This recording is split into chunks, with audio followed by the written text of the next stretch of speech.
Welcome back again. This is Today. You watch V the Dicky Government Jobs channel. Guys ఈరోజు ఒక bumper notification అయితే release అయింది. So చాలా మంచి update అని చెప్పొచ్చు. 3717 వేకెన్సీస్కి ఒక బంపర్ నోటిఫికేషన్ మనకి ఇంటెలిజెన్స్ బ్యూరో డిపార్ట్మెంట్ నుంచి అయితే మనకి నోటిఫికేషన్ రిలీజ్ అయింది. సో గైస్ మనకు తెలుసు కదా, ministry of home affairs government of India కిందకైతే వర్క్ చేస్తుంది. ఇంటెలిజెన్స్ బ్యూరో నుంచి ఈ బంపర్ నోటిఫికేషన్ మనకి రోల్ చూస్తే assistant central intelligence officer grade 2 మాట, అంటే గ్రూప్ సి పొజిషన్స్ ఇవి. నాన్ గెజిటెడ్ నాన్ మినిస్ట్రియల్ రోల్లోకి అయితే వస్తుంది. పే ప్యాకేజ్ మనకైతే బేసిక్కే 40,000 స్టార్ట్ అవుతుంది. 1,42,000 వరకు కూడా మనకైతే వేరే అవుతుంది. అంతే టోటల్గా చూసుకుంటే మనకి ఇనీషియల్గా ఒక 75,000 వరకు కూడా పర్ మంత్ మనకైతే శాలరీ అయితే వస్తుంది అనమాట. మంచి ఆపర్చునిటీ. అండ్ 3717 వేకెన్సీస్ కాబట్టి తప్పకుండా డీటెయిల్స్ అన్ని కూడా క్లియర్ కట్గా చూడండి. ఈ వీడియో ఎండ్ వరకు చూడండి, మీకు క్లారిటీ వస్తుంది. సో అసలు ఎప్పుడు యాక్చువల్ నోటిఫికేషన్ రిలీజ్ అవుతుంది, ఎప్పుడు మనం అప్లై చేసుకోవచ్చు, అన్ని డీటెయిల్స్ నీట్గా క్లియర్ కట్గా ఎక్స్ప్లెయిన్ చేస్తాను. Even eligibility criteria, age criteria, fees details కూడా క్లియర్ కట్గా డిస్కస్ చేద్దాం. మొత్తం డీటెయిల్స్ మనకైతే కొన్ని రిలీజ్ అయ్యి అన్ని డిస్కస్ చేద్దాం. Okay, let's start. గైస్ మీరు ఇక్కడ చూస్తే మనకి ఇంటెలిజెన్స్ బ్యూరో నుంచి ఒక షార్ట్ నోటిఫికేషన్ అయితే ఫస్ట్ అయితే రిలీజ్ చేస్తారు. బట్ ఇందులోనే అడిక్వేట్ ఇన్ఫర్మేషన్ అయితే మనకైతే కనిపిస్తుంది. ఇంటెలిజెన్స్ బ్యూరో మీరు ఇక్కడ చూడొచ్చు, home affairs government of India నుంచి అయితే వచ్చింది. ఇక్కడ మనకి assistant central intelligence officer grade 2 executive పొజిషన్స్కి ప్రెసెంట్ 2025కి మనకైతే హైరింగ్ అయితే జరుగుతుంది అన్నమాట. మీరు ఇక్కడ చెక్ చేసుకోవచ్చు. సో మొత్తం ఆ క్వాలిఫికేషన్స్ అన్ని కూడా ఇక్కడ ఇచ్చేసారు. సో క్లాసిఫికేషన్ అసలు ఎలా ఉంటుంది అన్ని కూడా ఇక్కడ ఇచ్చారు, మీరు ఇక్కడ చెక్ చేసుకోవచ్చు. సో నేను ఆల్రెడీ చెప్పాను పొజిషన్ నేము. నెక్స్ట్ క్లాసిఫికేషన్ వచ్చేటికి జనరల్ సెంట్రల్ సర్వీసెస్ కిందకి అయితే వస్తుంది. Group C positions, non gazetted and non ministerial సంబంధించి మాట. ఓకే, ఇంకా మనకి వేకెన్సీస్ చూడండి, టోటల్గా 3717 వేకెన్సీస్ తోటి బంపర్ నోటిఫికేషన్ అని చెప్పొచ్చు. అన్రిజర్వ్డ్ క్యాండిడేట్కి ఏమో మనకి ఇక్కడ చూస్తే 1537, ఈడబ్ల్యూఎస్కి ఏమో 442, నెక్స్ట్ ఇక్కడ చూస్తే మనకి ఓబీసీకి ఏమో 946, ఎస్సీకి 566, ఎస్టీకి 226 వేకెన్సీస్ తోటి మనకి టోటల్గా 3717 వేకెన్సీస్కి మనకైతే ప్రెసెంట్ నోటిఫికేషన్ రిలీజ్ చేశారన్నమాట. సో గైస్ మీకు ముందే చెప్పేస్తాను క్లారిటీగా, మీకు వీడియో డిస్క్రిప్షన్లో ఒక లింక్ ఉంటుంది. ఆ లింక్ మీకు ఇచ్చేసిన తర్వాత మనకి వి ద డికీ పేజ్ ఓపెన్ అవుతుంది, చూడండి ఒకసారి. సో మీరు ఇక్కడ చూస్తే మనకి ఈ యొక్క వి ద డికీ పేజ్ ఒక అఫీషియల్ పేజ్ మాట మీరు చూడొచ్చు. ACIO ఎగ్జిక్యూటివ్ రిక్రూట్మెంట్ మనకి ఇలా కిందకు వచ్చేస్తే క్లియర్గా డీటెయిల్స్ అయితే ఇచ్చాను. సో నీట్గా ఎలా డివైడ్ అయింది అనేసి కూడా ఇచ్చాను. ఎగ్జామినేషన్ ఈవెంట్స్ ఇక్కడ ఇంకా క్లియర్గా మీకు కనిపిస్తే చూడండి ఒకసారి. ఆన్లైన్ అప్లికేషన్ మనకి 19 జూలై 19వ తారీఖు నుంచి అయితే స్టార్ట్ అవుతుంది.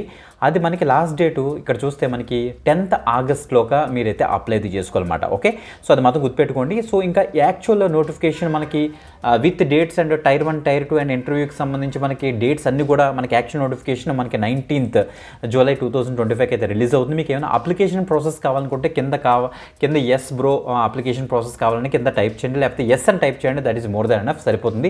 తప్పకుండా లైక్ చేయండి గైస్. ఓకే, ఇంకా అన్ని డీటెయిల్స్ నీట్గా ఇక్కడ ఇచ్చాను. మీరు ఇక్కడ కిందకు వచ్చేస్తే మీకు apply link and short notification link ఇస్తాను, అక్కడ నుంచి మీరు అయితే యాక్సెస్ చేసుకోవచ్చు. ఇప్పుడు డీటెయిల్స్ చూస్తే సో మనకైతే ఎలా ఉంటుంది అన్నమాట, మీరు ఇక్కడ చెక్ చేసుకోవచ్చు. పే ప్యాకేజ్ కూడా మనకి 44,900 నుంచి 1,42,400 వరకు వేరే అవుతుంది. ఇంకా క్లియర్ కట్గా మీకు ఎక్స్ప్లెయిన్ చేయాలంటే మీకు ఇక్కడ ఎలా చూపిస్తాను చూడండి ఒకసారి, ఇంకా క్లారిటీ వస్తుంది మీకు. సో ఇక్కడ లెవెల్ 7కి సంబంధించి ఇక పే మ్యాట్రిక్స్ అయితే ఉంటుంది అన్నమాట. సెంట్రల్ గవర్నమెంట్ అలవెన్సెస్ అన్ని కూడా చూసుకోవచ్చు మనం. ఇక్కడ చూడండి బేసిక్ 44,900 దగ్గర నుంచి స్టార్ట్ అవుతుంది. డిఏ ఏమో 46%, ఎస్ఎస్ఏ 20% ఉంటుంది. హెచ్ఆర్ఏ మనకి చూస్తే మనకి ranging from 9% to 27% of the basic pay ఉంటుంది. ఇంకా transportation allowances, next government contribution సంబంధించిన ఎన్పిఎస్ అన్ని కూడా మనకి అయితే యాడ్ అవుతాయి అన్నమాట. ఇక్కడ చూడండి మనకి ఇంకా కాంపన్సేషన్తో పాటు ఇంకా చాలా ఇంక్రిమెంట్స్ మనకి అయితే ఉంటాయి. అన్ని కలుపుకొని 65,000 to 75,000 వరకు మధ్యలో మనకి సో ఇనీషియల్ పే ప్యాకేజ్ అయితే ఉంటుంది, మీరు చెక్ చేసుకోవచ్చు. ఇక ఏజ్ విషయానికి వస్తే ఇక్కడ చూడండి మనకి 18 ఏళ్ల నుంచి 27 ఏళ్ల మధ్యలో ఉన్న క్యాండిడేట్స్ ఎవరైతే ఉన్నారో వాళ్ళందరూ కూడా అప్లై అయితే చేసుకోవచ్చు. As per the government norms మనకైతే ఏజ్ రిలాక్సేషన్స్ కూడా ఉంటాయి అన్నమాట. మీరు ఇక్కడ చెక్ చేసుకుంటే అప్పర్ ఏజ్ లిమిట్ వచ్చేటోడికి మనకి ఎస్సీ ఎస్టీకి వచ్చేటోడికి 5 years ఉంటుంది. అది ఓబీసీకి వచ్చేటోడికి ఏమో 3 years అయితే ఉంటుంది. Upper age limit for departmental క్యాండిడేట్స్కి ఏమో అప్ టు 40 years అయితే ఉంటుంది. Whoever entered 3 years regular period మనకు తెలిసిందే. మనకి ఎగ్జామినేషన్ వచ్చేటప్పుడు మనకి ఎలా ఉంటుందంటే సెలక్షన్ ప్రాసెస్ టైర్ 1 ఎగ్జామినేషన్ ఉంటుంది, టైర్ 2 ఎగ్జామినేషన్ ఉంటుంది, టైర్ 3 వచ్చేటప్పుడు మనకి ఇంటర్వ్యూ అయితే ఉంటుంది అనమాట. ఫస్ట్ టైర్ 1 ఎగ్జామినేషన్కి ఇది ఇచ్చేసారు. సో ఎగ్జామినేషన్ అసలు మనకి ఎక్కడెక్కడ జరుగుతుందనేసి ఆంధ్రప్రదేశ్ రీజియన్కి వచ్చేటోడికి అనంతపురం, చీరాల, గుంటూరు, కడప, కాకినాడ, కర్నూలు, రాజమండ్రి, తిరుపతి, విజయవాడ, విశాఖపట్నం, విజయనగరం అయితే ఉంటుంది, మీరు ఇక్కడ చెక్ చేసుకోవచ్చు. అదే మనకి తెలంగాణకి సంబంధించి ఇలా కిందకు వచ్చేస్తే హైదరాబాద్, కరీంనగర్, ఖమ్మం, మహబూబ్ నగర్, వరంగల్ అర్బన్ అయితే మనకైతే ఇస్తాను అనమాట. బేస్డ్ ఆన్ దట్ మీరైతే ఎగ్జామినేషన్ సెంటర్ సెలెక్ట్ చేసుకుని రాయొచ్చు. ఇంకా స్కీమ్ ఆఫ్ ఎగ్జామినేషన్కి ఎలా ఉంటుందంటే first written examination tier 1 100 objective type MCQ questions అయితే ఇస్తారు. డివైడ్ ఇంటూ 5 పార్ట్స్గా డివైడ్ చేస్తారట. 20 క్వశ్చన్స్ ఈచ్ ఫేజ్లో మనకైతే 20 క్వశ్చన్స్ అయితే ఉంటుంది. 1 మార్క్ అయితే క్యారీ చేస్తుంది. కరెంట్ అఫైర్స్ మీద, జనరల్ స్టడీస్ మీద, న్యూమరికల్ యాప్టిట్యూడ్ మీద, రీజనింగ్ ఆర్ లాజికల్ యాప్టిట్యూడ్ మీద, ఇంగ్లీష్ మీద మనకైతే ఉంటుంది. టోటల్గా 1 అవర్ ఇస్తారు. 100 మార్క్స్కి ఎవాల్యుయేట్ చేస్తారు. బట్ మీరు గుర్తుపెట్టుకోండి 1/4 మార్క్ మనకైతే నెగిటివ్ మార్కింగ్ అయితే ఉంది. అంటే 4 రాంగ్ ఆన్సర్స్ కనుక మీరు చేశారనుకోండి 1 మార్క్ అయితే పోతుంది. చాలా జాగ్రత్తగా రాయాలి. ఇది టైర్ 1 ఎగ్జామినేషన్. ఇక టైర్ 2 వచ్చేటప్పుడు మనకి డిస్క్రిప్టివ్ టైప్ పేపర్ ఉంటుందన్నమాట. 50 మార్క్స్కి అయితే అసెస్ చేస్తారు మనకి. అంటే ఎస్ఏ రేటింగ్ ఉంటుంది 30 మార్క్స్కి. English comprehension and precise writing మనకి 20 మార్క్స్కి అయితే ఇస్తుంది. ఇది కూడా మనకి 1 అవర్ అయితే ఉంటుంది. టోటల్గా 50 మార్క్స్కి ఎవాల్యుయేట్ చేస్తారు. టోటల్గా 100 మార్క్స్కి ఈ ఎంటైర్ రిటన్ ఎగ్జామినేషన్ అయితే ఇవాల్యుయేట్ అయితే చేస్తారు. గుర్తుపెట్టుకోండి. ఆ రిటన్ టెస్ట్లో కనుక మీరు క్వాలిఫై అవుతే సో మనకి ఇంటర్వ్యూ అయితే ఉంటుంది. టైర్ 3 ఇంటర్వ్యూ అన్నమాట. ఇంటర్వ్యూతో మిమ్మల్ని అయితే సో ఆన్బోర్డ్ చేస్తారు. Note candidates are appearing in interviews may be subjected to psychometric and aptitude test which will be part of interview అని కూడా మెన్షన్ చేశారు. ఇది ఒకటి గుర్తుపెట్టుకోండి గైస్. ఇక ఎడ్యుకేషన్ క్వాలిఫికేషన్ విషయానికి వస్తే మనకి graduation or equivalent from recognised university క్లియర్గా తెలుస్తుంది. మనకి ఎనీ గ్రాడ్యుయేట్స్ దీనికి అయితే అప్లై అయితే చేసుకోవచ్చు. ద ఓన్లీ థింగ్ ఏంటంటే మనకి ఏజ్ క్రైటీరియా అది మీకు స్టార్టింగ్లోనే చెప్పాను, మీరు చెక్ చేసుకోవచ్చు. నాలెడ్జ్ ఆఫ్ కంప్యూటర్స్ మీకు అయితే ఉండాలి. అంటే కంప్యూటర్ మీద కొద్దిగా నాలెడ్జ్ మీకు అయితే ఉండాలని వీళ్ళైతే చెప్తున్నారు అనమాట. ఓకే, సో ఆల్రెడీ చెప్పాను కదా 10th ఆగస్ట్ 2025 కల్లా మీకు 18 ఇయర్స్ నుంచి 27 ఇయర్స్ వరకు మీరైతే అప్లై అయితే చేసుకోని ఛాన్స్ మనకి ఇచ్చారు. సో ఆల్రెడీ నేను మీకు క్లియర్ కట్గా ఈ యొక్క రిటన్ ఎగ్జామినేషన్ ఇంటర్వ్యూ గురించి అయితే మీకు అయితే చెప్పాను. సో ఇది మనకి ఎంప్లాయ్మెంట్ న్యూస్ నుంచి వచ్చిన పీడిఎఫ్ కాబట్టి మీకు అయితే ఇలా కనిపిస్తుంది. బట్ ఇక్కడ గుర్తుపెట్టుకోండి లాస్ట్ టైం నోటిఫికేషన్ వచ్చినప్పుడు ఎగ్జామినేషన్ ఫీజుకి ఈ యొక్క ఫీజుకి కొద్దిగా వేరియేషన్ అయితే ఉంది గైస్, మీరు గుర్తుపెట్టుకోవచ్చు. ఇక్కడ ఒకసారి చెక్ చేసుకోండి. ఇక్కడ క్లియర్గా మనకి మెన్షన్ చేశారు. ఎగ్జామినేషన్ ఫీజు విషయానికి వస్తే మనకి ఎగ్జామినేషన్ ఫీ అండ్ ఆర్ ఈ యొక్క టోటల్ ఫీ చూస్తే మనకి టూ కాంపోనెంట్స్ వాళ్ళైతే డివైడ్ చేస్తున్నారన్నమాట. ఫస్ట్ ఎగ్జామినేషన్ ఫీజు ఏమో 100 రూపీస్ అయితే ఉంటుంది. అదే ప్రాసెసింగ్ ఛార్జెస్ వచ్చేటికి అంటే రిక్రూట్మెంట్ ప్రాసెసింగ్ ఛార్జెస్ వచ్చేటికి మనకి 550 రూపీస్ అయితే ఉండదు. గుర్తుపెట్టుకోండి.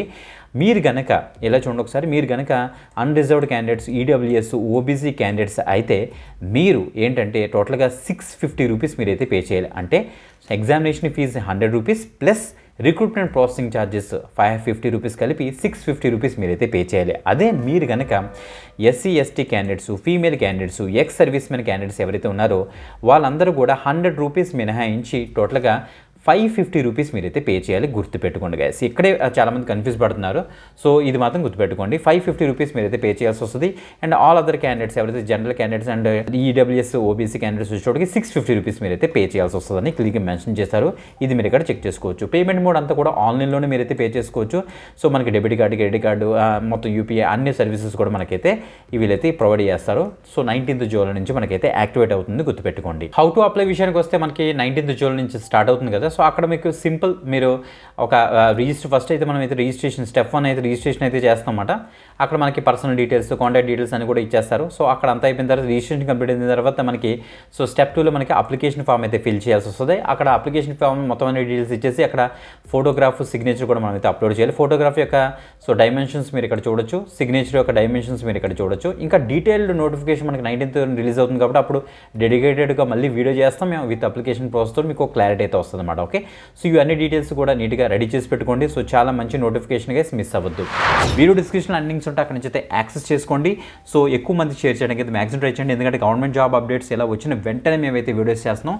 సో మీకు యూజ్ అయ్యే విధంగా అందుకే రెగ్యులర్గా ఫాలో అవడానికి అయితే మ్యాక్సిమం ట్రై చేయండి. ఇంకొక ఎక్సలెంట్ వీడియోతో మరి కలుద్దాం. అంతవరకు సెలవు. బాయ్.